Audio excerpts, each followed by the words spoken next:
like it. You must have somewhere to go today.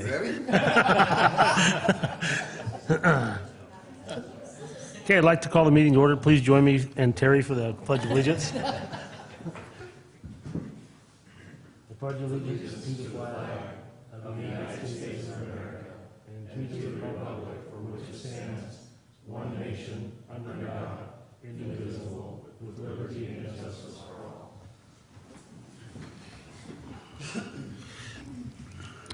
Please call the roll. Director Strange? Present. Director Adamant? Here. President Davidson? Here. Director Thomas? Here. And Director Evinger? Here. Item number 2 is public comment. This time, members of the public may address the board on any non-agendized item. Public is encouraged to work through staff to place items on the agenda for board consideration. No action will be taken on matters not listed on the agenda. Comments are limited to 5 minutes per person. Is there any public comment this morning? Seeing none, we'll move on to the consent agenda. The following items are expected to be routine, non-controversial. Items will be acted upon by the board at one time without discussion. Any board member may request an item be removed for later discussion. 3A, approval of minutes of board meeting July 26th. 3B, approved cancellation of regular board meeting September 13th. And 3C, candidate support for Association of California Water Agencies. I'd like to make a motion that we accept consent agenda 3A, B, and C. Can I vote on 3A? I wasn't here. Should I just remove it and abstain, or? You can still vote on it. I'll just submit. Okay. Second. Okay, so we have a motion and a second. All those in favor signify by saying aye. Aye. I'm going to abstain. We've approved item 3C, but I feel kind of compelled to mention that in reading the resumes of these two gentlemen that are coming up for the presidency and the vice presidency of Aqua, it's just really quite remarkable what their qualifications are, their backgrounds and accomplishments. And reading through that, it sort of makes me wonder why I'm such a lackluster person. These guys just have accomplished so much, and seeing them at the Aqua conference, just I knew that they were good, but I had no idea that their background was so extensive. So, All right. Better get busy. yeah, Yeah. slacker. Okay, we will move on to new business. 4A, discussion action regarding approval of credit adjustment request for account 022698.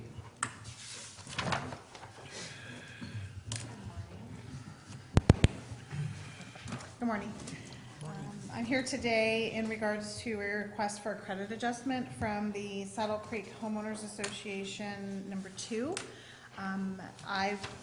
Along with Joel Metzger, we're working with the Homeowners Association to try and assist them in finding a leak on the property. They received a bill in excess of $10,000 when it's normally around $6,500. They did not believe they had a leak. They hired a landscape specialist, as well as they did turn off water for a period of time in October. Then it was determined that they had some valves that were sticking open, and that's where the leak was coming from. So they have thus fixed the problem, are going to update it with some better quality valves, and have requested a credit adjustment, which equals $1,700. There we go. Terry, get up off the floor. Any questions? No, I don't have any. Board have any? Sounds like they were actively out searching to fix the problem, and all. It's not something that they just turn their backs to and let it build up over time. So I'm fine with that. I move for approval. Okay, we have a motion for approval by Second. Director Thomas and a second by Director Radaman. Is there any other discussion by the board? Any public discussion? Seeing none, all those in favor signify by saying aye. Aye. Opposed? The motion carries. Thank you. Thank you, Stacey. 4B, discussion action regarding approval of purchase and sale agreement for Cataract Mine, cement slurry line, and easements. Good morning, President Davidson and board members. You know, I didn't include a map in our agenda item here, and Director Underhill had requested one, so I do have some here that I can hand out today, just to orient you. If you have any questions.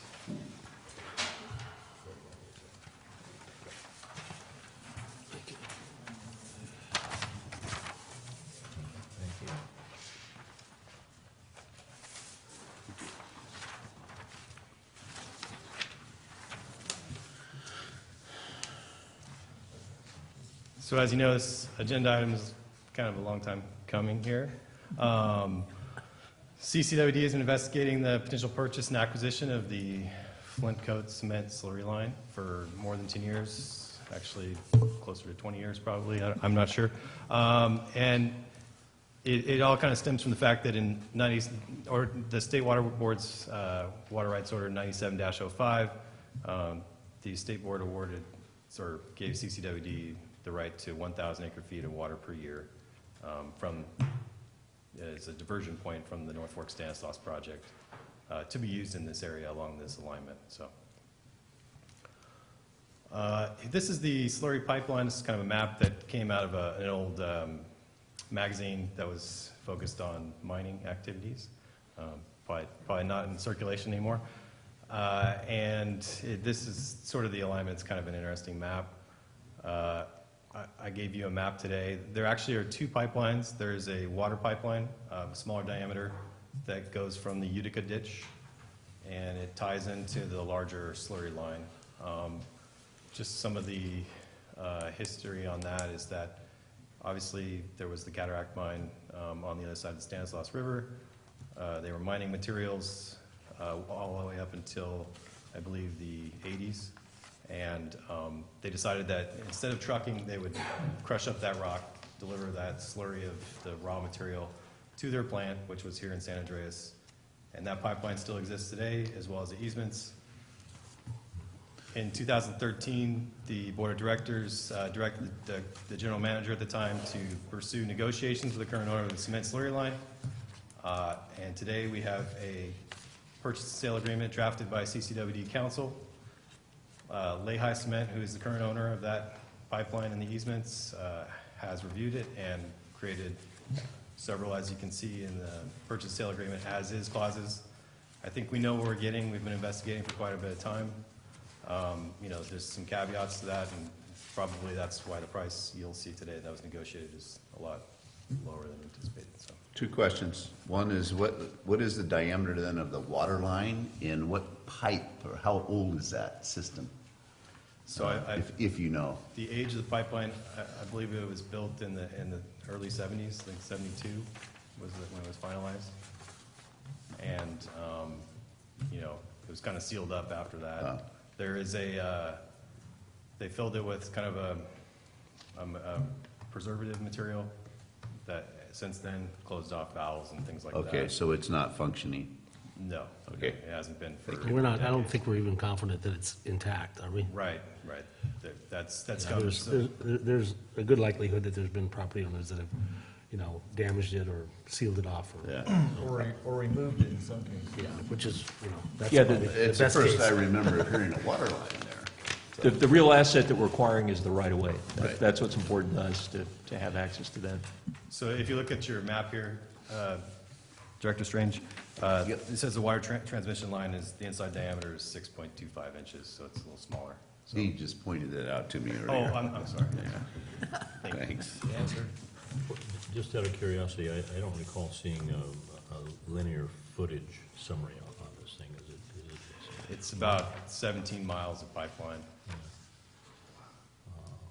worst case scenario, we could go take the pipeline out and sell it for salvage. It'd be worth $100,000. I suppose. Maybe, yeah. So, yeah, it's Especially if it's got heavy stuff inside it. Where are we gonna get a The $50,000 weight. bid to do that? We were thinking of doing a site walk for the board at the next meeting, so we could walk the whole alignment. Yeah. Well, at least start at the top.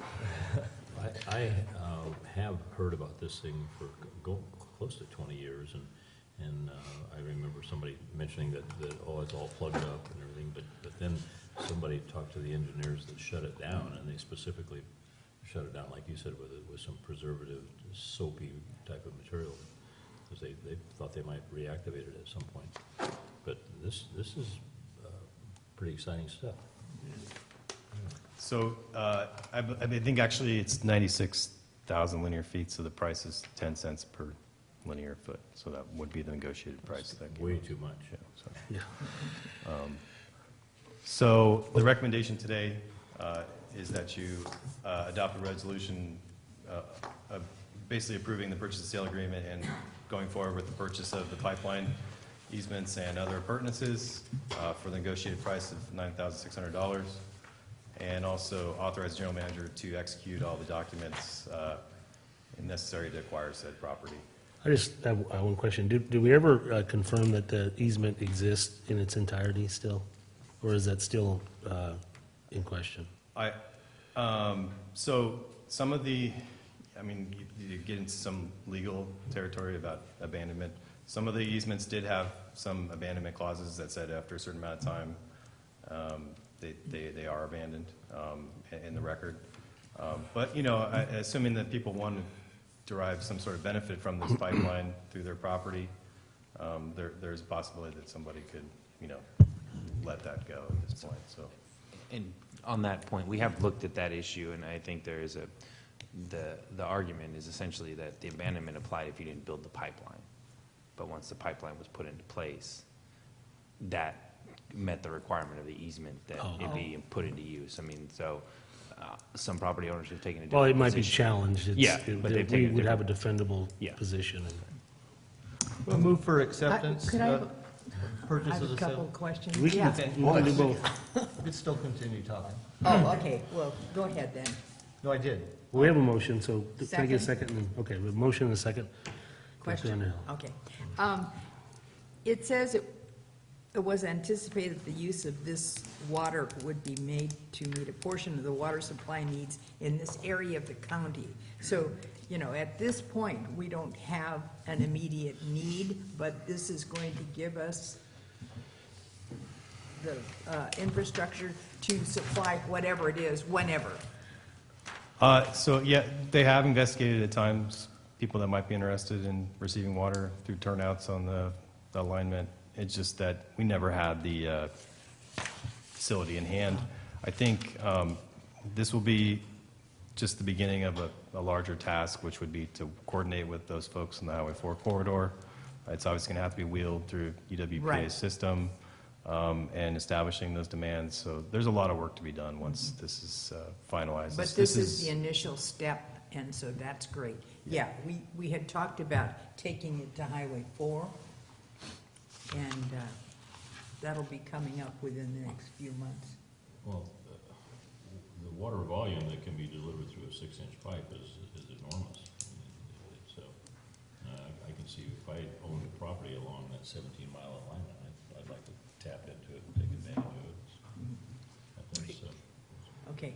You could- And Dave, did you want to say something? I think this is a really important accomplishment. I mean, this helps us to demonstrate that we are being diligent in utilizing the water right that we have in time, putting that water to use. And it really is an important asset for our community to have access to this. And again, as Peter mentioned, we'll be working with the other agencies in the area to Right. determine how we move forward with it. But certainly for agricultural water supplies, immediately, you know, that could be a real opportunity for us to help the community.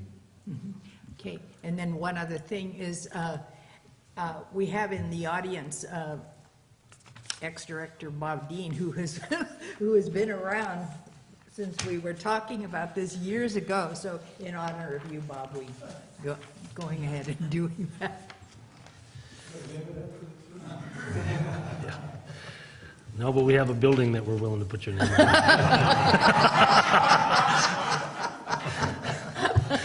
So I It get goes back to that whole occupation, if you occupy it long enough, we'll let you have it.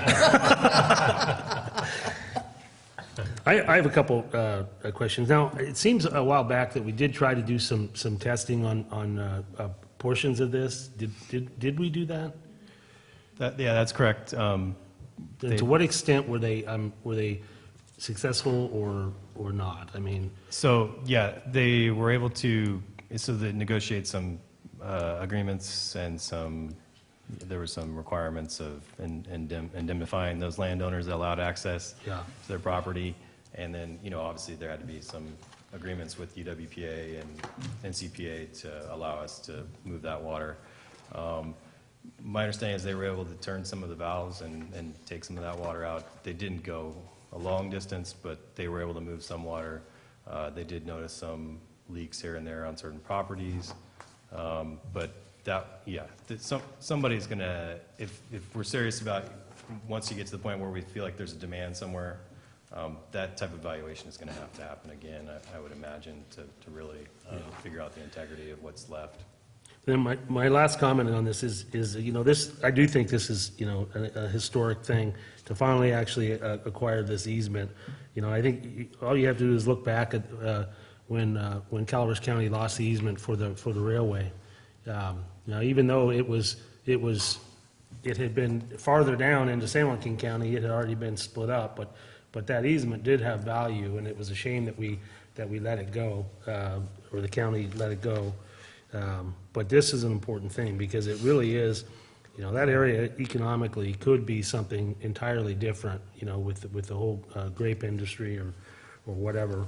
And it's important that we, continue to try to look into the future, whether it's 20, 30 years. We don't want to be the one that let that easement go. I'm actually pretty proud that we're the one that got it together and kept it for the future generations of the county. So I'm pretty thankful for that. Thank you, Peter, for your hard work. One of many people that worked on this project, yeah. Yeah, it's been around a long time. Yeah. Yeah, Peter, thank you for all your effort on this. It hasn't been easy to complete this process, not because of any shortcomings of your effort or anything. It's just trying to get the attention of the selling party, and to get everything completed has been a much longer process than It's anticipated. super difficult to deal with it. I'm sure this company is a big bureaucracy, and for $10,000, it's like, we should also be thanking them for really what is a gift, I think, for the future of the county. I mean, I really think that we need to acknowledge, them with something, because I truly believe that, this is a gift. It's not a perfect thing, but it's something that was probably more of a pain in the neck to them, and for them to go through even just the legal aspects of reviewing this costs more than $10,000, I guarantee you. So, it's a good deal. Anything else from the board? Yeah, got a couple comments. I just want to say that I'm real proud of CCWD for going through on this. When we talked about this in 2013 and approved to go ahead with it, I was so surprised at the price. I mean, this is a no-brainer. They have an easement for that length, 17 miles across this county, to places through places that we do not currently serve. That's a huge deal. It's just a great accomplishment, and I'm proud to be a part of it. Yeah, I would echo that. This is significant, bringing the two watersheds together, essentially the opportunity to tie in Stanislaus and Calaveras is significant, and that's always caught my eye. I would like to ask Matt a question in particular. What should be the concerns moving forward in the future of something like this? I see these deeds were recorded back in '68 and '69, but what's the disadvantages or at least the challenges that we may need to be aware of moving forward with something like this, if there are any? We talked about one issue. Some people may try to challenge the easements, but we think that we have rights along the line. I mean, your biggest concern is really the status of the pipe and the quality of the pipe, and when you turn it on, what's going to happen. And so, I mean, that's really your concern. But I mean, I think we've looked at this for years. Everybody's looked at this. I mean, I think we may get some challenges along the way if we try to go in there and do certain things, but I think, we have good arguments, and I think that it's really just a matter of making sure what's going to happen when we turn that pipe on. And So, I know that Bill tried that. I know they tried that a few years ago and worked along the way, but I mean, there's going to be Right. once you figure out who's going to use it, then you can determine what you need to do with the pipe.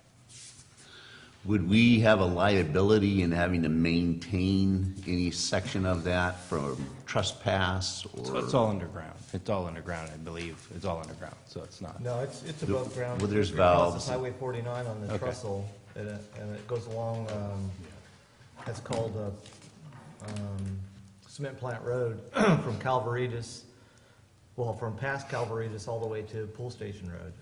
So, It's right Okay. there. I mean, you can see it, Okay. you can see it where it crosses Highway 49 as you drive underneath the trestle. You can see, Oh, the pipe okay. up there okay. on the way Right. to So, the I mean, camp from here. But, and it's open in some areas, you can see it, Right. where either the erosion has caused it to become visible. Right. But it's along Cement Plant Road for, at least, 3 or 4 different places, you can see it over a 5-mile walk. So I don't want to opine too much on, certain things that could or potentially happen or raise issues. But I mean, I think it's like any asset, you need to you have to watch it and maintain it and make sure we're not causing any issues with it. I believe it's been there for years and there have not been any, I don't believe Lehigh's had any complaints or claims against it, but, as we use it, we're going to continue to have to monitor it and upgrade it, I'm sure. That's Okay, really- and so we planned that moving forward with our staff and all, Yeah, I think that. for Well- being able to do that. I mean, that's, Well, I think, one of the, this is something that we probably should be talking with Mia about and looking for funding, Right. Department of Agriculture, certainly, their jobs, they're all about funding employment and certainly, us being able to access this 1,000 acres and spread it throughout the county should be something that they would be interested in, depending on how, particularly if we get an infrastructure bill. But this is definitely something we want to explain to her what we have and then see if we can seek some future funding, at least to get, some testing done and find out what the impediments are. I mean, I would think that would be our next phase, is to find out, the stability of the system. Right. Or an estimate for replacement, and then start to think about that. well, for me, again, it's just what we're incurring liability-wise or other with this. It's a great deal, don't get me wrong. But Right. at the same time, I feel like we just need to be aware of the bigger picture of everything. I think that's right. I mean, like with any asset. Right. And you mentioned about talking to Mia, and I think on a local level, we ought to, ring our bell, because there's a lot of, we have a active EDC now, don't we, Jeff? I guess. No, I thought coming from the chamber. you Oh, might- I haven't been involved that much. Okay. Because in talking to Stacy Johnson from the Chamber of Commerce, that, they have definite feelers out for possible business ventures. I was also looking at the fact that we only have about maybe 3 or 4 owners of right-of-ways that have more than, 0.9 acres. We have a couple in here for a couple acres, and then one for 4 acres, and this, we want to make sure that, they all also, or they already know what we're doing, but as possibilities for this water. And the elevational difference in this is what, just real quick, from top to bottom? I used to have a profile that there's a couple areas where they did have to pump up to get it out. You can kind of see at the quarry, it's at 1,600 feet, but just consider that the water line would come in at a different place than where the slurry line is there, I think. So, that's something to consider as well, but you can see that there's a pump up over Table Mountain that they used to do, and then, kind of makes its way down across. I guess it's a couple thousand feet. Okay, well, maybe there's a small hydro opportunities in Yeah. some locations. Cool. I have a question. Has anybody, it's probably been too premature to take a cross-section of the pipe and just measure it. When it was new, it had 7/16" wall thickness. It pumped slurry for a long time, which I would suspect is fairly abrasive. Do we know what the internal degradation might be? I don't know that we've done that evaluation. I'd have to go back and take a look. Robbie, can we go take a look at that this afternoon? Just, How many pounds in recyclable material are we losing? I'm telling you. Think about it. I bet that pipe, you know, considering what it was designed for, that they went with the most expensive stuff that they could buy. It probably weighs, I don't know, 4 or 5 pounds per lineal foot, so. He wants to sell this thing. All right. Anything else from the board? I just wanted to point out, I think there were some concerns about the people that have easements, and it's been a long time since the pipeline's been in use. One of the suggestions of our council was that when we make the recordation of that, that maybe we do notify those landowners, just that CCWD is the owner of the project. But that's a possibility too, if that would help you with your concerns about notifying those landowners. So Inevitably, there's going to be people that are going to, it's going to, shaking the hornet's nest is what it's going to do. But, I think, nothing really, the change of the easement does nothing for the landowners at this point. It's just going to be, what really changes for them is opportunity, I think. And, so to whatever level that we have to notify them, I think we would just do a normal press release or, and just do it that way. I don't know that we need to personally try to notify everybody, but. Yeah, I will, and been talking to Joel about this, about doing a press release on this one. I think we do want to, again, because this is an important accomplishment, and this is a community asset that we can really potentially see a change and benefit economically for the county. But I don't think the notice, otherwise for notice, I think it's just going to be as we move along with the inspections that we have to do and engineering analysis to determine what is, the feasibility analysis and to design a project to put it to use, either using the existing pipe or replacing the pipe. Well, I just don't want to get everyone worked up like we've got a project in mind, because we don't have anything funded at this point. No, not at all. And so Again, yeah, we would avoid surprises. We would inform all the affected property owners well in advance. And no, absolutely. It's again, this is just the preliminary step, but this keeps the option open, and it allows us to demonstrate that we're serious about utilizing the water right, which is an important thing. Yeah. That water's not being diverted into Davidson Reservoir? There is a Davidson Reservoir? Dang it. All right, anything else from the board? Anything from the public? So we have a motion and a second, I believe. Okay. Secretary, please call the roll. Yes, Director Enderville? Yes. Director Thomas? yes? Director Ratterman? Yes. Director Strange? Yes. And President Davis? Yes. All right, thank you, Peter.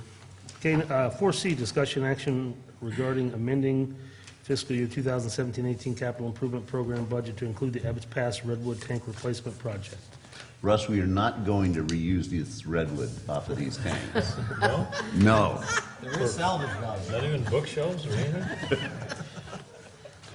We have a lot of stuff stolen. Good morning, Mr. President, members of the board. I have 2 items for you today that will run concurrently. The first is a request to add a new project to our CIP and make a budget adjustment, and I'll go through why we're bringing this request to you today. So in January of this year, we had massive storm damage throughout the county. As we're all well aware, CCWD had a lot of problems due to that storm damage, including all the issues up in Blagan Road area with the bridge washout. Due to that storm damage, there was a disaster declaration that came from FEMA, and that made a lot of funding available for pre-disaster mitigation projects. And so we have been able to apply to try to get a piece of that funding, which is many millions of dollars. And so when we were made aware that this funding was available, we did submit a notice of interest in June 2017. This document was prepared by myself and Charles Palmer and other staff members working together to bring all of the information together. And what we're targeting with this application is the replacement of redwood tanks in the Ebbets Pass area. As you may recall, we recently completed the replacement of several redwood tanks up in the Ebbets Pass area.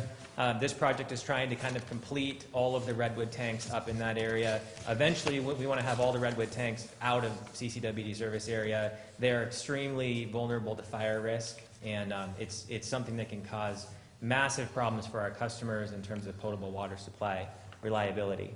And Joel, just to mention, obviously, this is the fire protection for the community, so having that at risk of loss during time of fire is even more catastrophic and something that we're trying to eliminate. Which has happened. Yes. Exactly. No, and you're right, and that was actually downslope, so we need to continue and replace these everywhere that we have them. Also, I just want to note that operations staff has said that we continue to, there are bands around these tanks, and over the years, we've continued to tighten them to try to, keep out, eliminate leakage, but we're to a point where they cannot be tightened anymore. Seals are failing, and it's truly, if you couldn't tell from the picture, they're truly way past their useful life. So the wetlands that were created from those leaks are now protected. So the tanks that we have included in our application to Cal OES are the Heather Drive tank in Forest Meadows. This is up on top of Forest Meadows. That's a 500,000 gallon tank, very large tank. Also, Timber Trails is served by a tank on Valley View Drive above Avery, 60,000 gallons. We have Big Trees 4 and 5 on Bigfoot Circle and Camp Connell, 100,000 gallons apiece. And then Big Trees 8, which is across from Miko Drive on Highway 4, which is another 100,000 gallons. So this is what these tanks look like. This is 4 and 5. And then we look at Big Trees 8. And what I want to point out is you can see on the bottom half of the tank, you see that the redwood is a darker color. So when the water is at that level, it soaks through, and that's not really combustible. But if you look at the roof, that's really what we found. When the fires come through, it lights the roof on fire and collapses into the tank, and then the tank is not usable and the potable water supply is gone. And it's not cost effective to come back and put metal roofs on. What we really need to do is take this whole thing out and put a fire-resistant tank in there. And that's what FEMA is really targeting. They're targeting fire-resistant materials, and these tanks are fire-resistant. We're protecting potable water supply for thousands of customers. So that's really why we have a good chance of being successful with this grant. Well, in the case of Patterson Fire in my neighborhood, 2 of the tanks burned down, and that's exactly what they did. The roof collapsed inside, and then we had to shut down the whole system. So they couldn't even use it to fight fire, Yeah. which is, And we all went to see your new tank, and that was that's right. great, yes. Davidson tank. I just add at this point, just last month, Jesse took me to personally go see all those tanks, not because I knew that this grant was coming up, but I wanted to refamiliarize myself, because we've been talking about this tank replacement for years. Again, this is another issue that has been around, and we talked about the potential in fire damage and the loss, and it would be catastrophic. This particular tank, if you'll note, is 100,000 gallons. So that is not, it would just wipe out Ebbets Pass. This is a tank that we installed in West Point. The tanks that we would want to put in will look something similar to this. This is steel and glass lined. They are almost maintenance free. They're incredibly fire resistant, and they're safer for employees to operate. So that's what that might look like with the replacement tank. This is the Heather tank in Forest Meadows. This is a 500,000 gallon tank. This thing has held up okay, but it does have maintenance issues, and it's definitely vulnerable to fire. Look at that roof up there. Fire came through, this thing's gone. So we might look to replace that with something like this. This is another example of a tank in West Point that we put in within the last 5 years or so. And so you can see the difference. We're going from a very vulnerable asset to something that's much, much more safe. And the maintenance issues are no small thing. I mean, this is a daily chore to have to care for something that's in the condition of these redwood tanks. This will save us a lot of time and headaches and money in operations to be able to deal with this. So these are important for a whole host of reasons, and that's really one of the key ones as well. Okay, so what's this going to cost? This is actually an extremely attractive grant opportunity. It's 75% grant funded with a 25% match. With the current estimate, which is preliminary because we're in the very beginning of this grant application, we're looking at a $3.2 million project with $2.4 million coming from Cal OES and an $800,000 match. But what I want to emphasize today is with the board's approval of our requests, you're not committing to $800,000 today. All you're doing is adding this project to the CIP list and then authorizing a $30,000 expenditure for us to get going on environmental work. So I just want the board to rest easy. You're not saying we're going to spend $800,000 yet. We still need to get the grant application pushed through and hopefully approved. Then we would come back to this board and say, we have an approved grant application. Would you like to authorize the matching funds? If we are successful with this and we come back with that request, we would have a recommendation for a reprioritization of CIP projects because we've already committed all of our funds. So we would need to see how we might want to adjust the CIP plan at that time. So. I want to say something about that. That's something that's going to happen every year. We're going to put that list of projects in a certain order, and things are going to come up. That's going to be a continuous shift, and it has been for at least the past 5 years. Every year we come up with a different same list of projects, but in a different order of priority. And this is a good reason to shift a priority when you have an opportunity of. But this time, yes, because of the grant possibility. The grant opportunity comes up. Right. And it also speaks to the fact that we do have a much larger list of projects that we very much need to do like this. I mean, but because we're trying to, again, we have to balance and use our limited financial resources, our funds judiciously. Not everything is within the adopted plan each year. So, but again, we're trying to leverage those funds as much as we can to gain access to grants like this. And so that's always something we're looking at. So that larger list is always part of the equation too. So on July 28th of this year, we did get notification that our notice of interest had been approved as an eligible project. That allows us to move forward with the full grant application with board approval of what we have requested today. And if we do get the approval of the full grant application by Cal OES, we would need to complete the project by February of 2020 to meet the grant requirements. So why are we asking for money today? We need to do environmental analysis, which is going to include biological and cultural resources studies. We're estimating that's going to cost $30,000 to complete that. That must be done as part of the full grant application. So we need this from the board to move forward with the full grant application.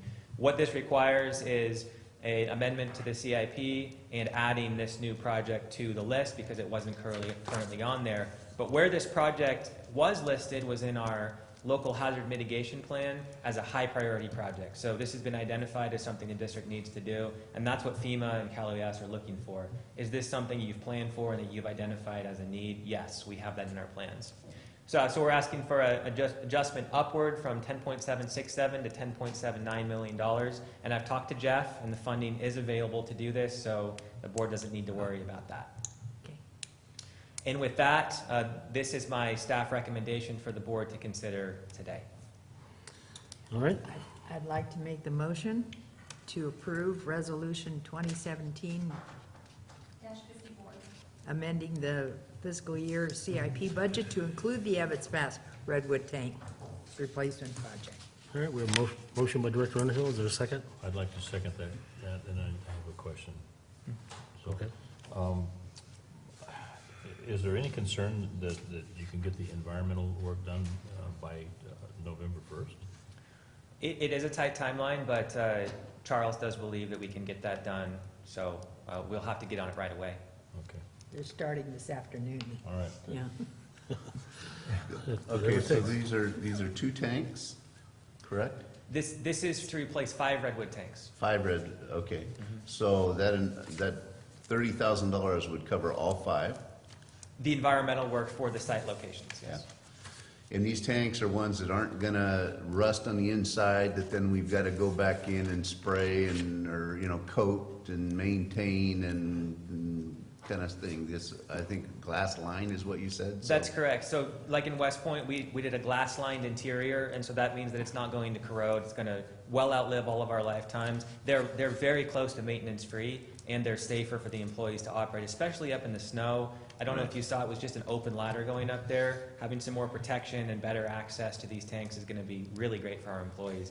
But it comes down to fire protection and fire-resistant materials. That's really what this comes down to. Yeah, because the 2 pictures of those tanks in West Point are just beautiful. Well, and I think that Charles is pretty close to what that budget's gonna require for 5 different locations, both biological and cultural, 30,000. My only caveat's to make sure it doesn't go over that, because, you know, and there's some local folks, I think, that could provide that service within that budget. Cool. Anything else from the board? Is there any discussion from the public? Okay, seeing none, we have a motion and a second. Mona, will you please call the roll? Yes, Director Underhill? Yes. Director Thomas? Yes. Director Adams? Yes. Director Strange? Yes. And President Hughes? Yes.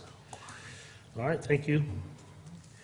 Okay, update on the grants program. Joel again? Yes, so now I'm going to go over the grants program. As you know, I recently was put into a position where I'm going to be managing the grants program and facilitating many aspects of it, working with a much larger team throughout staff. And so what we're going to do today is go over how the grants program generally works at a very high level, and that I'm hoping to get feedback from the board as I go through this presentation, because as we craft a procedure that's going to act as our guide for this program, we want to make sure that the board is giving us direction that we can incorporate into this procedure. And so just keep that in mind as we go through today. So just to begin, who offers grants? So there are a few agencies here that I've mentioned that are the main agencies we look for, but the list goes on and on and on and on and on. But just a few. FEMA is one of the big ones that we go to. That Cal OES will manage that locally, so that's the Redwood Tank Strand example. We also have USDA. Example of USDA is we got more than $1 million for the REACH 3A project from USDA, along with a more than $2 million loan. So they've been a great partner to us. Frank Rizzo is the person we work with them. Also, the Clean Water State Revolving Fund. They are really focusing on disadvantaged communities with their grant funding. That's their highest priority. We have disadvantaged communities. Talk about the West Point project for the consolidation. So they're a great partner for us. Also, Sierra Nevada Conservancy, dollar amounts tend to be smaller, maybe a little bit more limited scope in what they fund. But I just attended a workshop that they put on for grant writing, how to be successful, and learned a ton about not just Sierra Nevada Conservancy grants, but grant writing in general and the right approach and how to be successful. And so they've been a great organization to work with as well. So how am I and others going to identify grant opportunities? We're getting on email listservs. You can go on to various agencies' websites and say, these are the grants we're interested in. They'll push the opportunities right out to you. We also monitor the website itself for all these agencies and organizations. Being in contact and building relationships with the people who do the grant programs is key. Relationships has been one of the reasons why we've been so successful with grant programs. So continuing to build those relationships and me getting to know more people is going to be very important. Also networking with water agencies. I've gotten alerted about grants from TUD and AWA. At aqua conferences, I learned about grants that I never knew existed. All of those things allow us to consider the opportunities and know that they are out there. And then also, if we have a project that we don't know about a grant, we can go to agencies and say, do you have anything that would work for this? And then they can say, we don't, but we know someone who does. All of these opportunities are going to be coming through me, so we don't miss any. And then I'm going to go to the staff team, and we're going to analyze the grant opportunities and see if, yes, this is something we want to pursue, or no, it's not something that makes sense for the district. And so that comes into, once we have a potential grant opportunity, it's going to be reviewed and vetted internally. This is by a group of staff. And so we're going to implement a scoring system for each grant. We want to be able to score these grants, and so we have something really concrete and in writing that we can go back to and say, this is why we did or did not go for this grant. We also want to consider some grants may not be worth it if they aren't enough money. Do we want to set a minimum threshold of $500,000, $1 million? We need to figure out if all of our staff time, which is hundreds of hours, is actually worth the end product of this grant. And in some cases, if it's down in the 30, 40, 50,000 range, maybe 100,000, if it's a long-term project with hundreds of staff hours, it may not be in the best interest of the district. And so we may have to come back to the board and say, we don't think that this is a good opportunity if something's brought before us. And so just be aware that we really want to make sure we're being smart about what we go forward with. And then integrating the level of staff hours into decisions. I'm hoping to do a better job tracking how many hours we put into these grants, so we can really have a good feel for that. Because especially Charles and engineering and others, they spend so much time that we may not really be aware of on these grants to make sure that they're successful. I want to capture that, and I want that to be part of this equation. And then finally, I want to really set clear parameters for the grants program. And you look at your CIP plan, your 5-year plan for water and wastewater, that's really going to be our main point of reference for these grants. The board has prioritized the projects that they think are most important. We're going to go after those projects as our main priorities. If other grant opportunities come that are outside of that list, we will certainly consider them. An example of that is the Redwood Tanks projects that I just brought to you. That wasn't on your 5-year CIP, but it met the grant funding opportunity, and so we are asking you to add that in. So we're always open to that. We're looking at that much, much longer list, but my focus is going to be the plan that the board has approved for water and wastewater for 5 years. And then, you know, we've already done a good job of being collaborative and bringing people in, but we're going to expand that. We want to talk to every staff member who's going to touch this grant or be impacted by it. We not only want to talk to engineering, we want to talk to the field staff who are going to have to maintain that thing, or going to have to use that. You know, let's say it's a tank project. Who goes and does maintenance on that? Who has to climb up and put chlorine in? Who has to access it during the snow? We want those folks to give us input in the early stages, not the late stages, because we feel that what they have to say is valuable, and our project will be better if we have input from across the whole organization. And so that's something that Dave is really prioritizing, is being inclusive and being collaborative with our whole staff.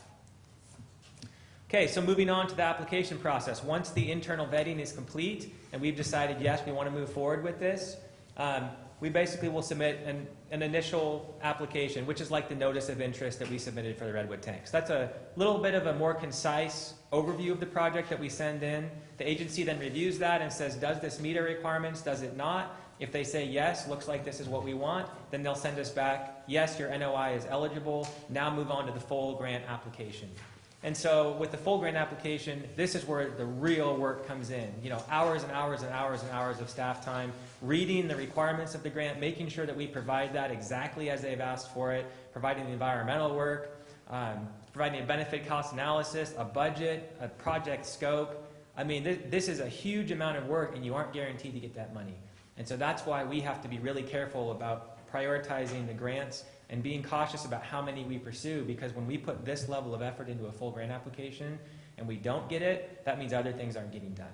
And so we really need to be careful about which ones we go after and which ones we don't. But I want to emphasize that this work in many agencies, many larger agencies, is being done by outside consultants, and they're being paid a lot of money to do this process on top of, you know, what you might get from the grant. Not always covered by the grant. We're doing the majority of this work in-house with some help from consultants, like with the environmental work. That's saving us an extremely large amount of money by doing it in-house. And I'm proud to say that we have an extremely successful track record. We have brought millions of dollars into this district. We're leveraging the R&R funds, and we're going to continue to do that. And so I'm hoping we can continue doing this in-house and even do better than what we have in the past. And so what's your role in this process? When does the board come in? Well, we want to keep you very informed. We never want your board to be surprised by a grant opportunity or a grant application. And so we're going to keep you informed in a number of ways. Our current approach is that after I've come across a grant opportunity and we've reviewed it, we believe we want to go forward with it, then staff is going to submit the NOI after that internal vetting process. If the NOI is approved, or that preliminary step, whatever it is for that various grant, and we get the ability to go forward with a full grant application, that's when we come to your board, like I did today, and we say, we have an opportunity to move forward. This is what the project will do. This is why we think it's a good idea. And make sure that the board says, okay, yeah, we want to go forward with that. You know, you have our support on this. And we may need you to take an action like add a project name or make a budget adjustment. We want to make sure that you're informed. And so one of the ways that we're going to do that is through a quarterly grants update, which I will provide to the board. That will give you a breakdown of all the grants that have recently been completed, the ones that are in progress, the ones that we're applying for, and then projects that are high priority to try to find grants for. And so you know where the program's going. And you did get a paper today, along with your PowerPoint, that gives a little breakdown of what's going on with all the grants right now. And then if there's anything in between those quarterly updates that you need to know, Dave will provide that to you in his general manager's report, or I may speak to that in the GM's report. And the main thing is we want to make sure that you're informed and you're involved. And so if you have any feedback on that approach, I'd love to hear it from you now, if you feel that that would keep you informed about the grants program, or if there's some other level of update that you would like, let me know. Is there anything from the board? You're not ever going on vacation again, right? Is that what I hear? No, and I've said this, and I believe I've mentioned this to Dave also. I want to make sure that Joel doesn't get burned out, that he gets enough support from our staff, and I don't know names or, whoever who will be working on this team, but I think that's very important for us to have real backup, because this is very, exhaustive, and it's very thorough, and I'm very pleased to hear all of these points, but as I say, I just want to make sure that we, don't burn out. So once we do receive a grant-funded project, the board has approved it, the funding agency has approved it, I just want you all to know that adds a whole new level of requirements for this project management. So for example, with the REACH 3A project, we had money from USDA. That means we have to follow federal guidelines for the environmental work. It's not CEQA, it's NEPA. That's a whole new level. We also, with hiring practices, with contracting, with payments, all of that has a new level of requirements. So someone like Charles, as project manager, is doing a ton of extra work and a ton of extra communications with USDA because everything's getting approved by them. Payments are getting approved by them. So we need to consider that. If we pay for something out of pocket, we don't have any grant, it's a smoother, more streamlined project. However, if we want to leverage our R&R funds, then these grants can make those monies go a lot farther. And so these are things that we're considering as how's the project management going to go if a grant is involved in that project. And then finally, once the project is complete, that's been grant funded, then we have to report on that project. All the way through planning, all the way through construction, most agencies that give grants require a quarterly report. And so that's another big burden on folks to give that quarterly report. But then there are some grants that even after the project is done, they want annual reports saying, what we said we were going to give you money for, did you actually do that? So an example of a very long reporting period is 10 years for the West Point pipeline replacement project. The goal was to prevent water loss. They wanted to make sure that we actually did prevent water loss up there. So we have to give a report for the next 10 years saying, here's the level of production and here's the level of consumption, how much water loss is there. They're holding us accountable for what we said we were going to do using their grant money. And so with these reporting requirements, one of the things that I'm doing is being trained on these quarterly reports, and I'm going to hopefully take more and more off of people like Charles's plate so he can focus on other things and he's not completely overwhelmed by this paperwork and quarterly reporting. And so the more I can take off his plate along those lines, the better. And so I'm definitely very excited and looking forward to continuing to work with him and as we move into new projects, become more and more of an expert at the quarterly reports. And then ongoing staff training. The only way we can continue to stay on the cutting edge of grants is if we go and we continue our training. And so a couple examples of what we have done is I've already gone to this grant writing course that Sierra Nevada Conservancy put on, learned a ton from that. And then just on August 29th coming up here, Cal OES is putting on a benefit cost analysis workshop in Sacramento. Charles, myself, and Sam from engineering are all going down there, and we're going to use that information directly with the Redwood Tanks application to help us be successful with that. And we're going to continue looking for more training opportunities, and we're going to put the time in to continue training. So what are the next steps? Based on the board's direction today, I will draft procedures in conjunction with the management team. We will bring those draft procedures to board committees for review. And once we've gotten committee input, we'll bring a final draft of those back to your board for final review. It may be an informational item saying, here's our standard operating procedure for the grants program, and we just want to present this to you. We also may have some policy that we might want the board to actually adopt, maybe for some sections of the procedure. And so we'll figure that out as we go along and as we finish up with the procedures. But what I'm hoping for today is if there are any comments or feedback from the board about what you want to see in these procedures, how you want to be informed, how you'd like us to see us approach this program, please let me know, because this is your opportunity to have those comments incorporated into the procedures that are being drafted. And that's all I have for you today on the grants program. So I knew as your position changed and your title changed that we'd be hearing something about this, and thank you for Dave and Joel for putting this in front of us and letting us know how this is going to work. I think you're going to do a great job, and this is It already looks like it's getting very, very organized and moving forward like it should. Thank you. Anything else from the board? Being someone that's written many grants and had to follow up and all, it's a monumental task. And my concern is the workload. And I echo Bertha's concerns, not that it isn't doable, but as long, my recommendation or off the top of my head is really being able to focus on water and wastewater. What's going to happen is there'll be other local agencies that will probably contact you asking for assistance in writing a grant for them or whatever, and you just got to say no. I mean, it's just, but a grant writer is worth their weight in gold. Good grant writer, it really is. And so, again, my concern is the significant amount of time, not only to get one, but then, now that we got it, be careful what you wish for, as they say. But good luck. And I'd be willing to offer any sort of assistance that you might have in the role that I've got for the next year or so. Thank you. Anything else from the board? Good job. So this is just an informational item. Should we? Yeah, it's just, public? no, just informational item, just seeking direction from the board. We just want to make sure we're on the same page with you guys, and you know what we're working on, and if there are things that are, that if we're going to change course, that is done with the board's input and knowledge, and otherwise, this is, as we'll define in these procedures, and possibly some, if there are policies to accompany that, that'll be kind of the framework that'll be, within which we'll be doing all of this work. And again, this is a team effort. Joel's effort, I got Peter on my mind. Joel's effort is incredibly important to this, but it is a team effort. And, a lot of this stuff has been happening successfully for many years.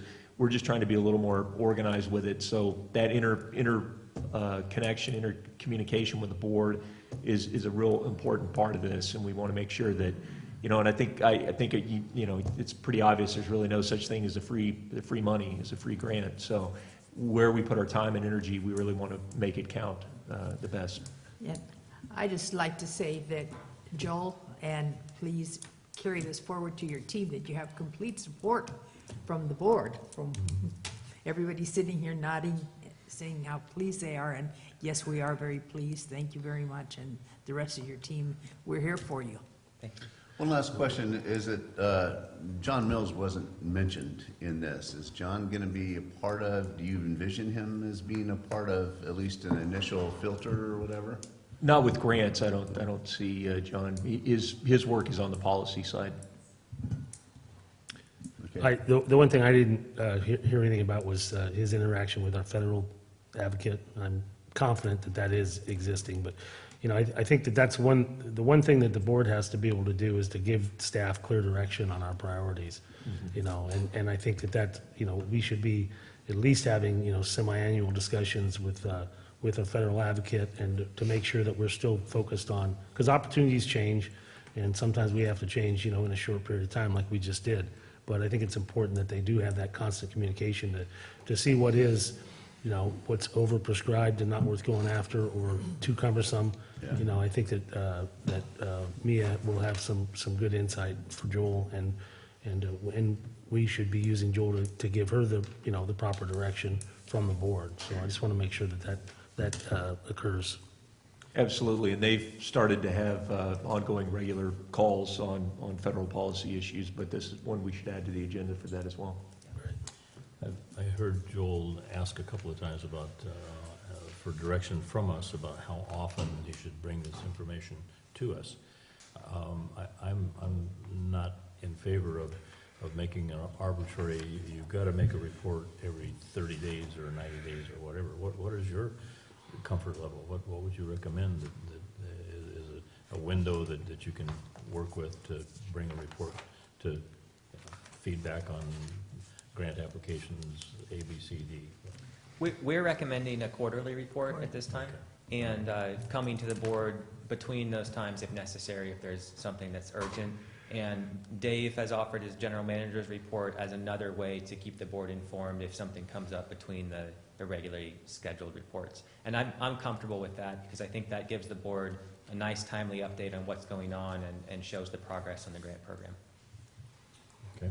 So that gives us the opportunity to let the board know when we're submitting these notice of interest, that those things are happening at the staff level, and it'll give you a heads up that this is, if we're successful, it will be coming to the board. All right, anything further from the board? All right, Joel, thank you. Thank you. Do you guys want to take a quick break, or are we going good? Yeah. Okay, we'll take a short recess.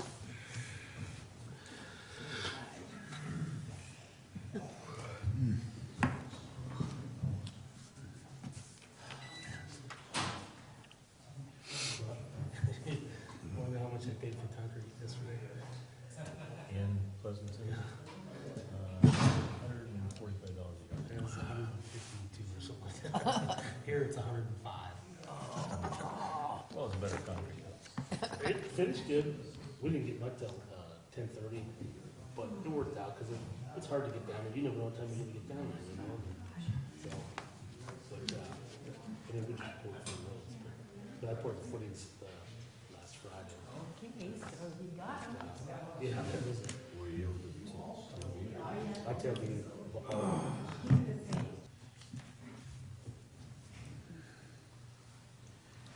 all right, we're gonna continue. I think that we can move on with this. Are you ready? Okay. Item 4E, discussion action regarding consideration to change the date, time for Board of Directors meeting schedule. Thank you, Mr. President, members of the board. This agenda item is brought to consider changing the regular schedule for board meetings. These are the regular board meeting schedule. And the reason for this is that as we are now a member of the Groundwater Authority, the Eastern San Joaquin Groundwater Authority, the JPA entity, the umbrella entity that is coordinating the effort of all of our GSAs for the Eastern San Joaquin groundwater efforts under SGMA, of which we have a GSA, our Eastside GSA, with Stanislaus County, Rock Creek Water District, and soon the county, Calaveras.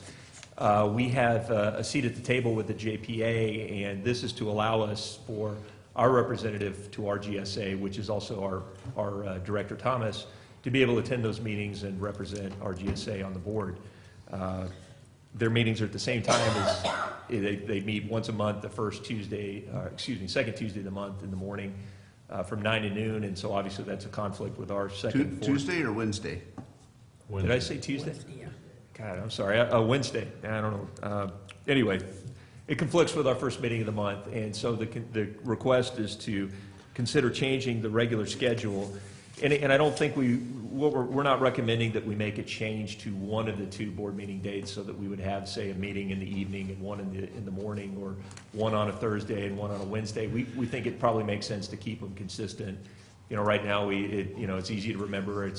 Except for me, it's easy to remember second and fourth Wednesday at 9 o'clock, and so we want to maintain a consistency.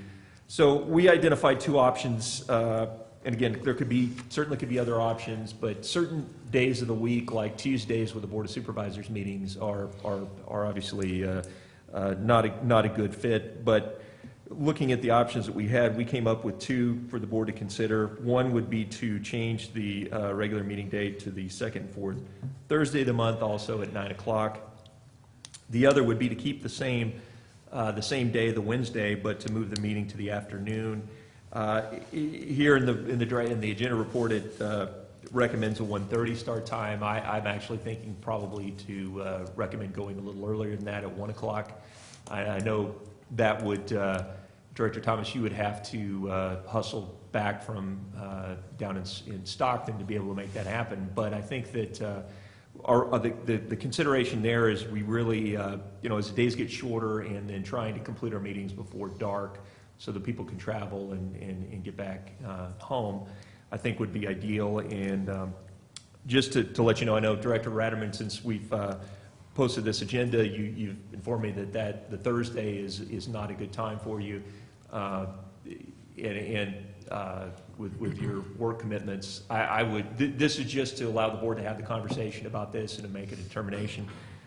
So I think given that, I would recommend just at the staff level, we would be able to make, from our perspective, a move to the afternoon on the same day that we have today, Wednesday, 2nd, 4th, at 1 o'clock would be certainly something we could work with, if that's the desire of the board. Well, for my, right now, I'm short-staffed on Tuesday, or on Mondays, Wednesdays, and Fridays.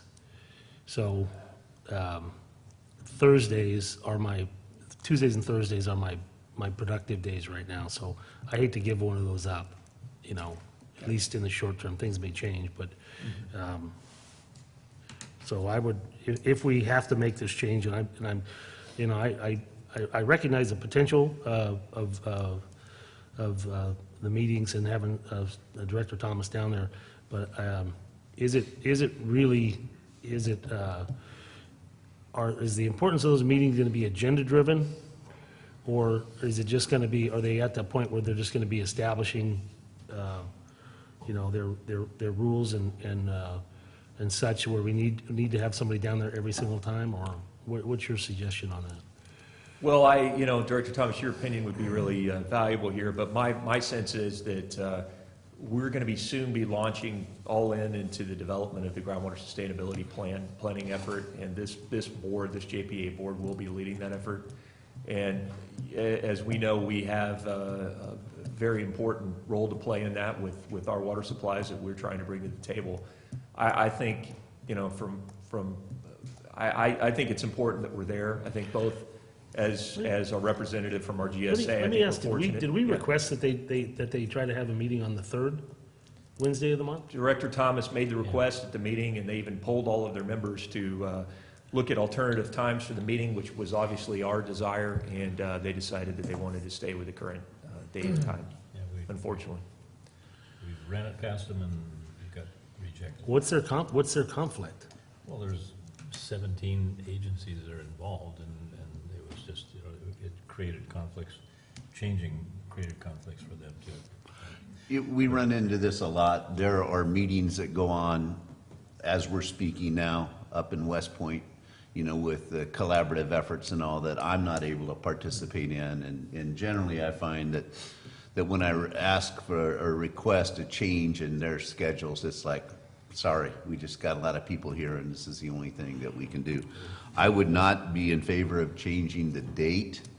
I would be in favor of changing the time on Wednesday. I like later in the afternoon, assuming that the public might be better able to attend our meetings by having it a little bit later in the afternoon. Maybe not, but that seems to work for me. I mean, this is a challenge. I had to, fortunately I was able to change a half-hour date to get from the T-Stand JPA Right. to camera meetings here. And it's unfortunately it's the way it goes. But at the same time, maybe how currently we have the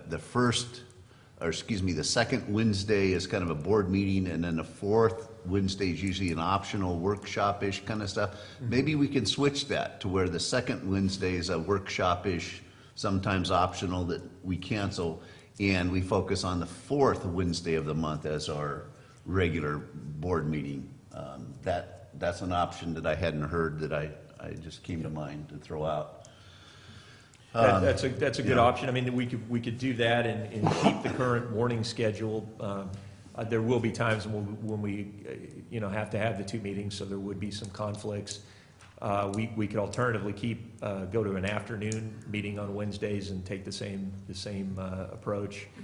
I think that if we started at 1, we just need to be really efficient in our meetings, and President Davidson, you've done a really good job of reminding us how important that is. We'll keep Jeff as president, because for sure. Scott's getting antsy here. Yeah, no, Well, I think if we can, utilizing 2 meetings a month where necessary, I think if we could keep it to a 3-hour meeting, and it just means we're going to have to be diligent in doing that. I mean, at least during the shorter Well, winter. yeah, that was my Yeah. concern, going to starting at 1:30. At 3 o'clock is when we who live up the hill have to get out of here, because it takes us an hour to get home. Okay. So, Yeah, that was my concern. I'm for moving it up. If we are going to do it in the afternoon, I'd like to have them start at 1 o'clock, because, 3:30 in the afternoon in Valley Springs is about when I take my nap.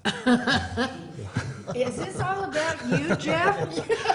But Russ, does that realistically give you time to get out of that meeting, to do a drive-through lunch, Well, that's and all get right. up here at 1?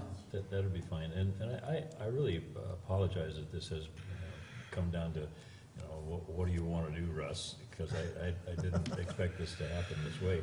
And I think realistically that we probably could leave it alone for a month or two, because they're in their formative stages. They're talking to consultants about, drafting their manual of operation and that kind of thing. Peter is going to the meetings. I guess when the county, and Dennis is also going to the meetings, and when the county formally or officially becomes involved in this, Dennis probably will be going to those meetings regularly.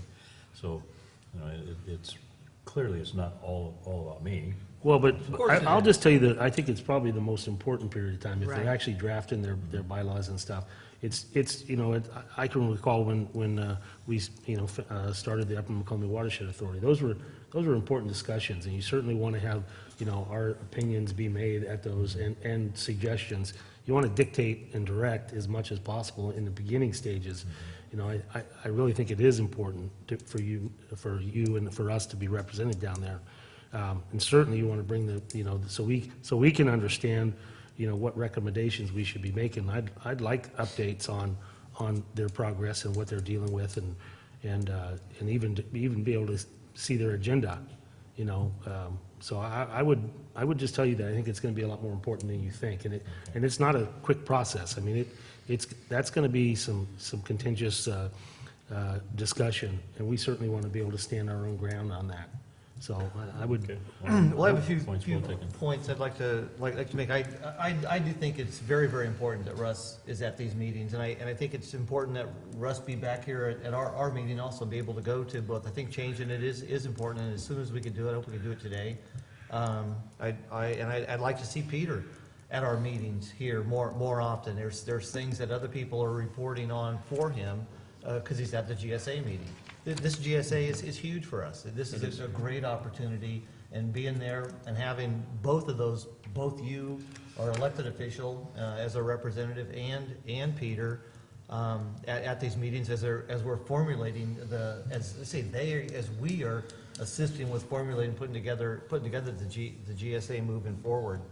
I'm going to vote for I'd also think that the second and fourth Wednesdays is CCWD Day, and everybody in the community knows that. I don't think we want to change that. I do agree with changing mornings to afternoons, and 1 o'clock is a time that I think would work for me, or would work for I think it sounds like it would work for everybody here. Well, I was looking at the Thursday, and I saw that the only conflict was the Planning Commission, who meets at 9 o'clock at that time. And that was before I heard about Scott and Jeff not wanting to go to the Tuesday, Thursday. So And Terry. again, okay. Well, I'd like to make a motion. Oh, well, wait a second. Listen, we're just going to direct staff here. We don't need Yeah. a motion. Well, please. as I say, if we could try to do everything so that it comes in the first Okay. part of the meeting, and then you guys can talk, and then I'll be leaving it. I will just say, 3:30. maybe we do consider, having closed session beforehand. If we do have a closed session, maybe we could do a closed session at 12:30, and then try to start our board meeting at 1, if that's a possibility.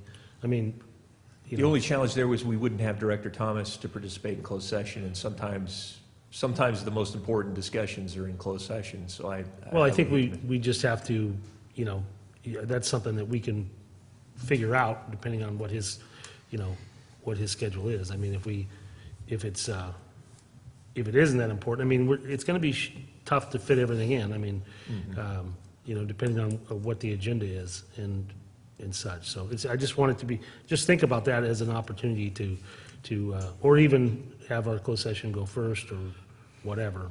Gotcha. At whatever time we start, but. Yeah, but we all agree that Rush should be at GSA. Okay. What are the Uber possibilities for Dorrington? So this is, I'll have Jesse. to make a change to this, it requires a change to our policy, so we will have to bring this back to at the next meeting to make the change, which will, it gives us time to do that before the next. Do we have a consensus that we conflict in should at least October. try it for a short period of time at 1 o'clock on the same dates? Yeah, Will that work for everybody? yeah. And you know, I would just say it's a trial period. We'll see how it works out. It might not work out, Okay. you know? If So we we can do will that bring- prior to actually making a policy change. So, yeah, you'd have to take action to specifically set the meetings now. So if you want to take action to set the next meeting at the 1 o'clock, because your policy is that they're on. This does say for discussion and direction of the staff. The reason that we don't need to deal with this today with an action is because there won't be a conflict until October. We only have one meeting in Okay. September the 27th. So I would suggest we just come back. We could even put it on consent item just to change to the. Change the next to meeting. To the policy to start at 1 o'clock. Okay, Yeah. all right, September 27th is a monumental day. okay. Next Birthday clue? or something? What is it? It's my birthday, and going through your birthday here a few years ago, I'm gonna have to All one right, up you. so we're good on that item then? Gotcha. Yes, thank you. Thank you very much. Okay, we'll move to 4F, discussion action regarding sale of surplus property. Okay, thank you very much. I just want to note we have a distinguished former board member, Mr. Bob Dean, in the audience, a member of the RCD Board of Directors, and. Did you say distinguished or extinguished? You know, the problem is he has too much dirt on me. He knows too much about me, so I have to be kind. No, I have, Bob is a great friend and has been a true mentor to me in my career. And it's been a real pleasure to work with him on this one. This is a discussion we've been having behind the scenes for some time about the disposal of our old office site. Just to remind you the background on this, you know, we moved into this facility in 2013, and we're incredibly fortunate to have this really, you know, have such a good office and a place for people to work.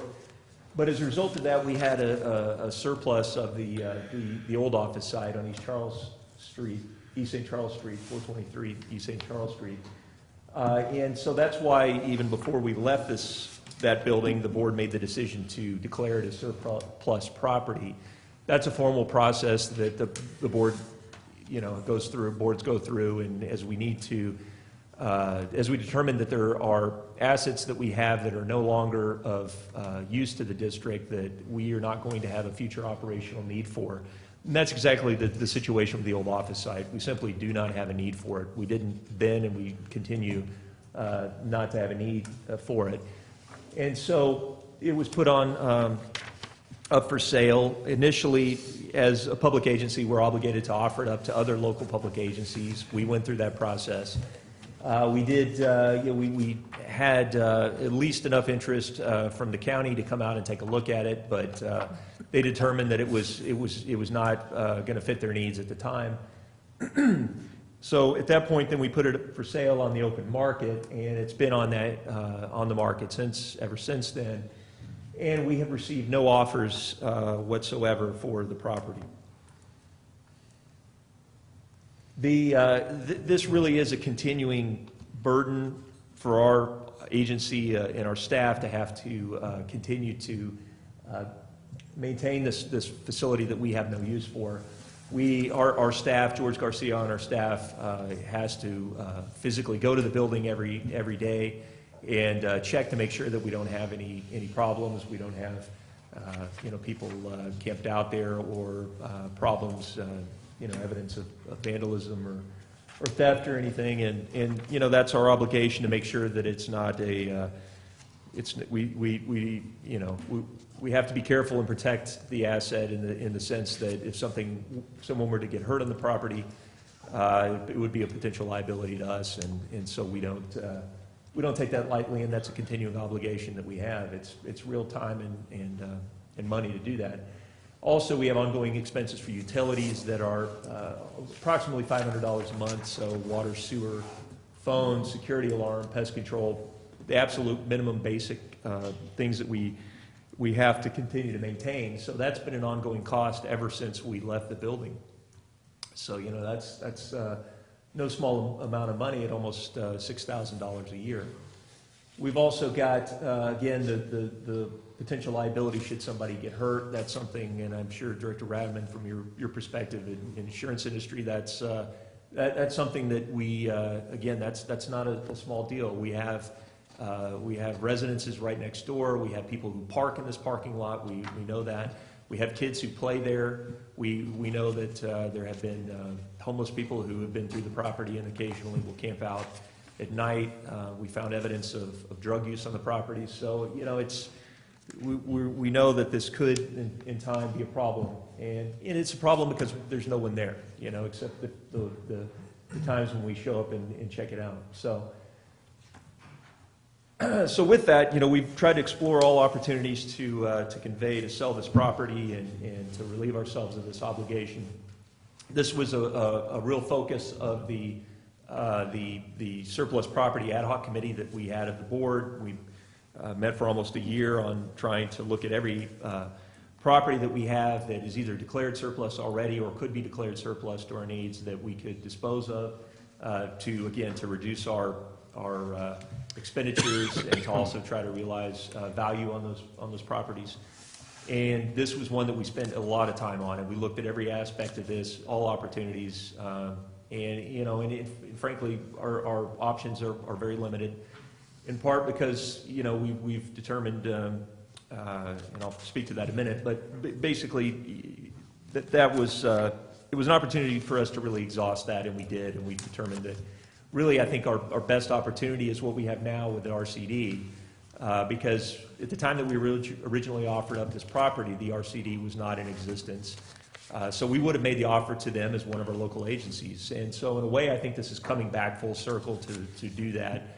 And you know, fortunately, there's a need on their part, and it's really a really good fit. I think it's truly a win-win to be able to do this. Dave, I'd just interject that we do use that facility for records storage. Well, that is correct. We do use it for that, but it's being used, and again, that's just, you know, FYI to the public. Gotcha, and that's the next item. And just to let you know, we have two items on the agenda here. The first being the actual transaction to sell the property to the RCD, and the second item would be to then obtain a license agreement, basically permission from the new property owner for us to continue to have access to the old boardroom to store documents through the end of the year. So it gives us time to go through all of them and retain the things that we have to under our retention policy, and to bring those here and have adequate storage here on site. So again, the RCD, you know, phenomenal, you know, accomplishment for this county. People in this room, like, you know, Supervisor Mills and Bob Dean and people on this board. I mean, to make this happen, you know, to be able to create an entity that, in large part, its mission is to actually improve the healthy function of our local watersheds. So things like fire protection, fuel load reduction, protecting water quality, and again, the actual natural function of our landscape that filters and delivers our water supply. That's essential for our community. It's essential for us to be able to accomplish our mission. It's a lot of what we do. It's a lot of what, you know, efforts like what Peter's work is about. And so this is a really nice nexus, a really good fit, and it's really important that they have actually have a place to call home and a place to get started on pursuit of grants. That's one of the functions. I work closely with the El Dorado County RCD at my last job, and we were able to jointly go after grants together and be supportive in that effort. And a lot of the projects that they were able to gain access to funding were very good for the water agency. So I see that as being the opportunity here as well. And the sooner they have a place to call home, they can have a storefront to do business, they can work on their grant applications and things like that and conduct their meetings, is a good thing for them and a good thing for us.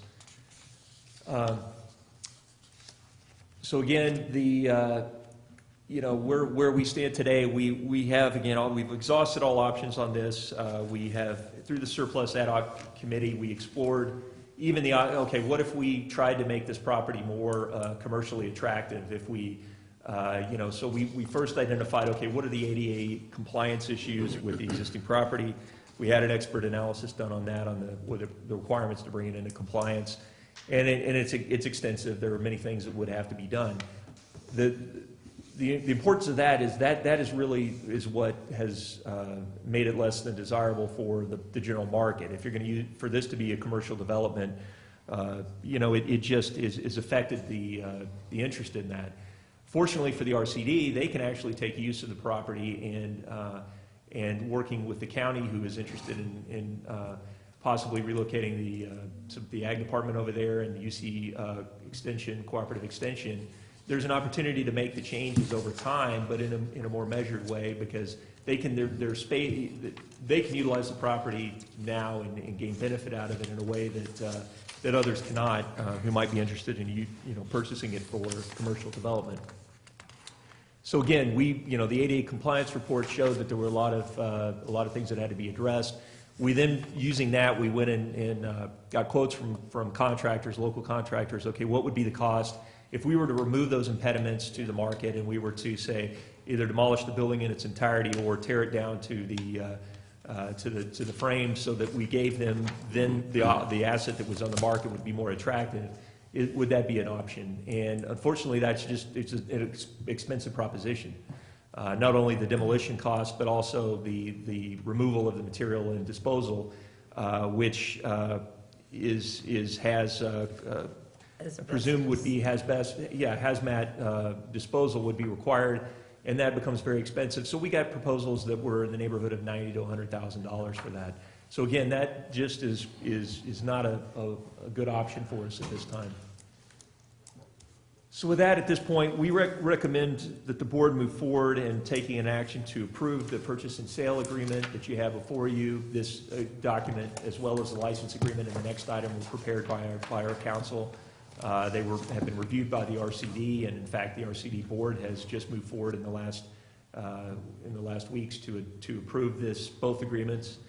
And we would ask to move forward in doing the same. And with that, with this item, again, would be the first item in approving the sale agreement. So by resolution of the board, and Mona, if you have that resolution number, that would be the request. 2017-55 would be the resolution. And it would also authorize me as general manager to take any other action necessary to complete the transaction, the sale transaction. We have a very expedited, just to let you know, we have a very expedited closing escrow process on this to try to save cost and make this as streamlined as possible. End of the day, this would be a $1 transaction because, again, because of the condition of the facilities and whatnot, and our ability to relieve ourselves of this burden to get to be able to sell this property. But in exchange, which is very valuable to us, it would be taken as is in its present condition without us having to put any additional money into the rehabilitating the facility. Can I move to approve the sale of CCWD surplus property to RCD? Second. Okay, we have a motion and a second. I have a couple comments just like to make. And this is an abandoned vacant building right now, and has been for over a year, couple of years, I think. And it is a Since 2013. 2013, yeah. Okay, so more than a few years. And those types of situations are tough to insure, both for first-party property as well as liability.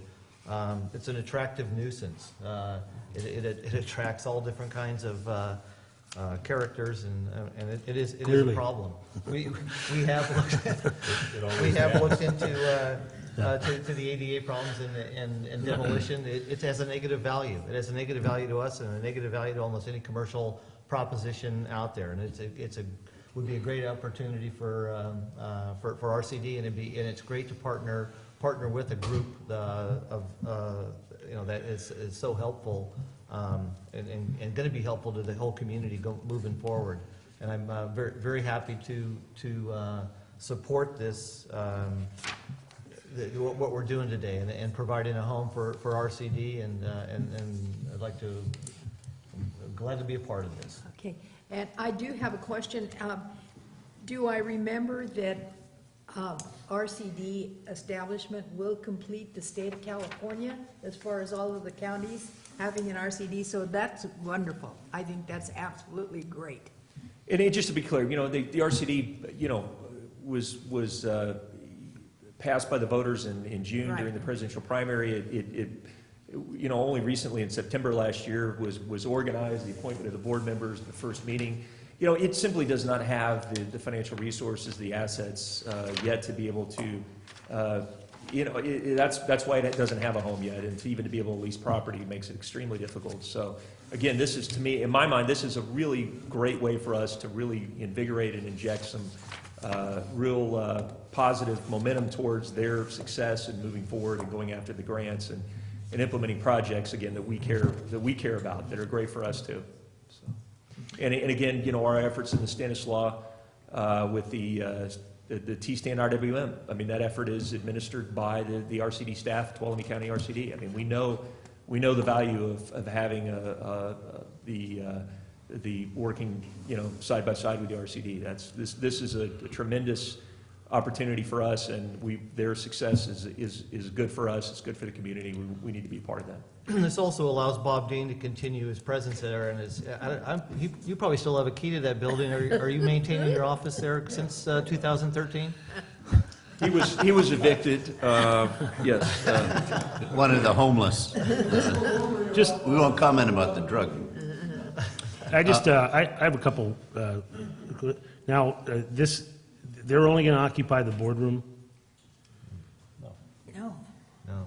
No, this would be a sale of the underlying parcels and all of the buildings on the premise. Okay, so we're limited from any liability for, any injury that could occur on the premises? Yeah, that's absolutely, that's why selling everything right now as is to extinguish the Critical, ongoing yeah. expenses and the potential liabilities for us is key. We'll simply, again, the next item before you is simply going to be it's not even a lease agreement, it's a license agreement for short-term permission for us to continue to have access to the boardroom. But anything that would happen on the property, it would be the responsibility of the new owner. Okay. Go ahead. I would personally like to, and I only know 2 of the board members for the RCD, I would like, when you get yourself established, and I'm sure you're planning on doing that, coming to CCWD and being agendized so that you can spill your guts. Sure, be happy to. Uh-huh. First of all, Extend that invitation. We have a motion in a second, right? Oh, yeah. Do we? I've got some comments too before we go to public comment. Well, hold on, do we have a motion in a second? Yes, yes. Okay. All right. Go ahead, Terry.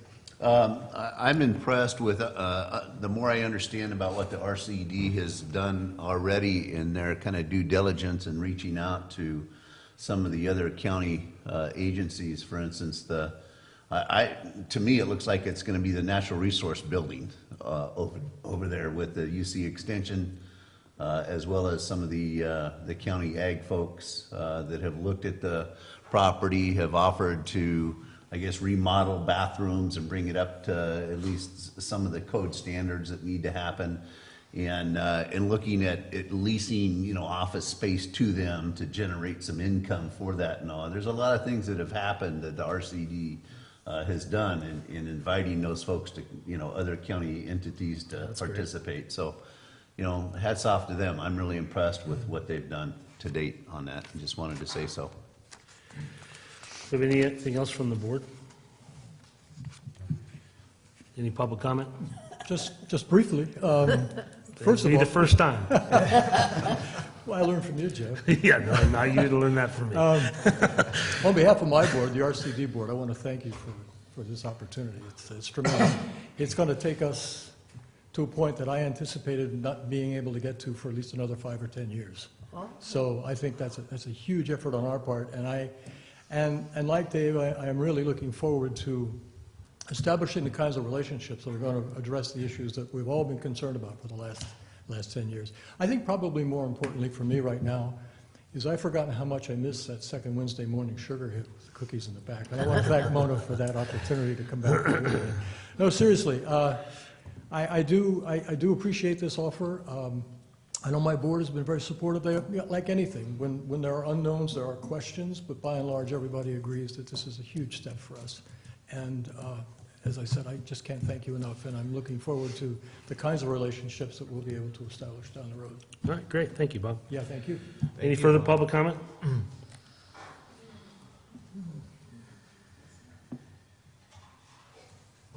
First of all, I want to thank the board for stepping up. This is a critical time in Calaveras County, and the partnerships that are being created due to the fire, due to the tree mortality, due to the storm damage that we've had, and seeing all of the agencies willing to work together to help improve the county. It's that moment in time that you probably won't see in your future. So everybody's stepping up and working together and finding these solutions. This is really the key, and I want to thank you for it. Well, we appreciate that.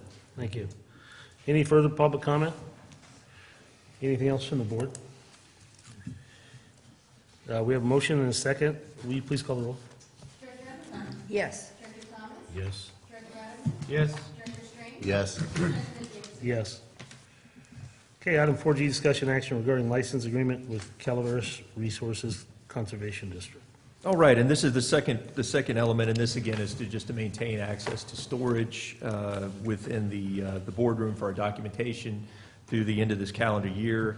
That will give us time as staff to go in and review the files, make sure that we retain the things that we have to under our retention policy, and then be able to relocate those to this facility.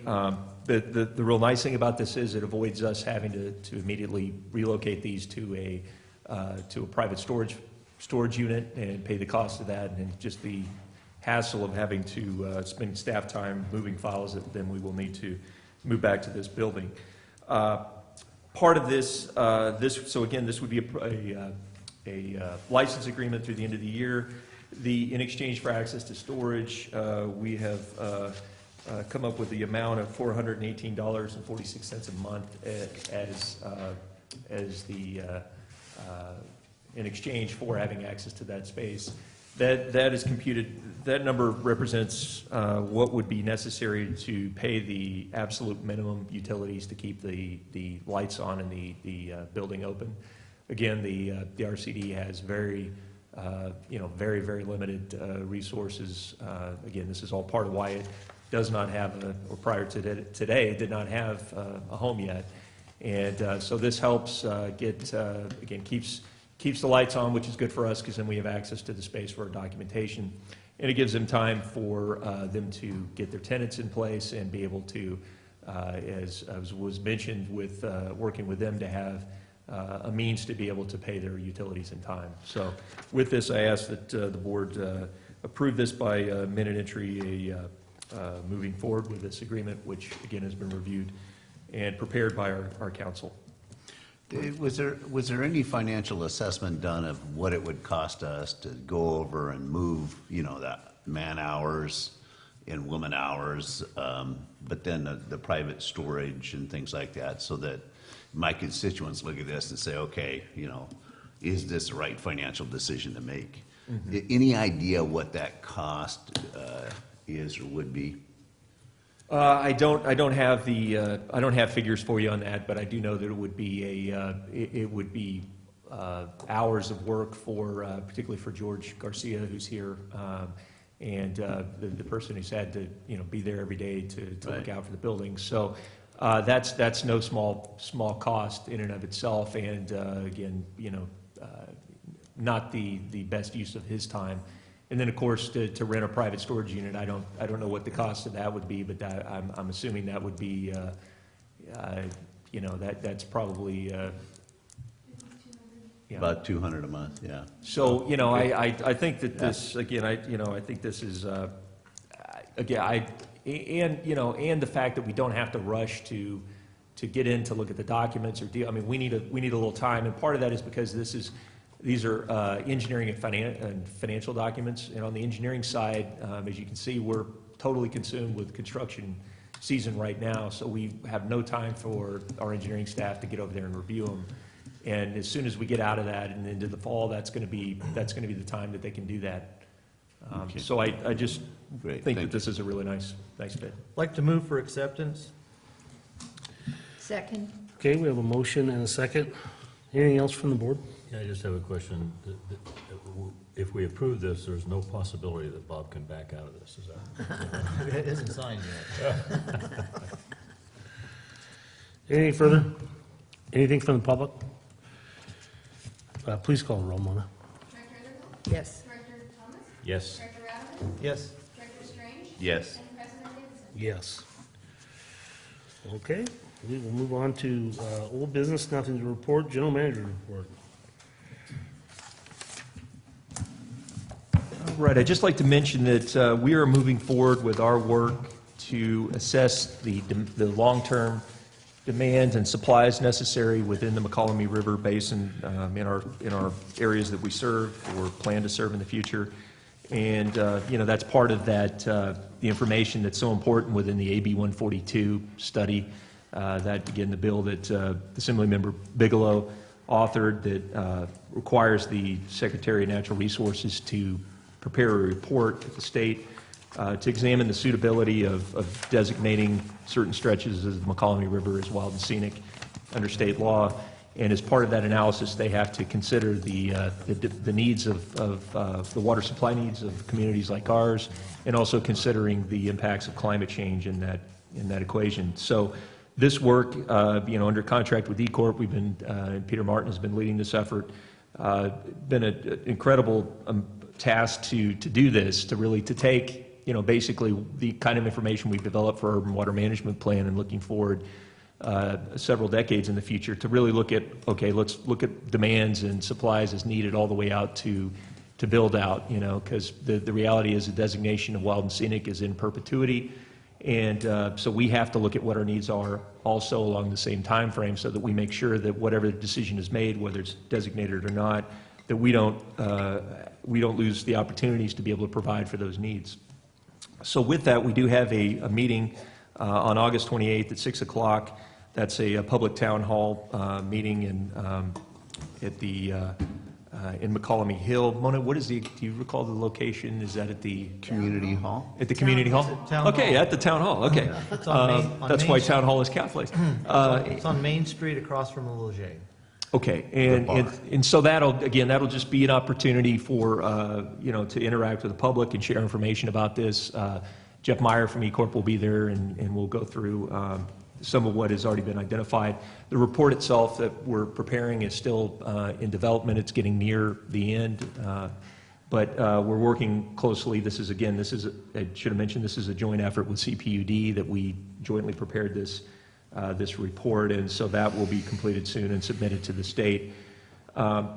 With that, I know Directors Strange and Ratterman will be at that meeting because obviously this affects your districts directly, and I very, very much appreciate your ability to be there.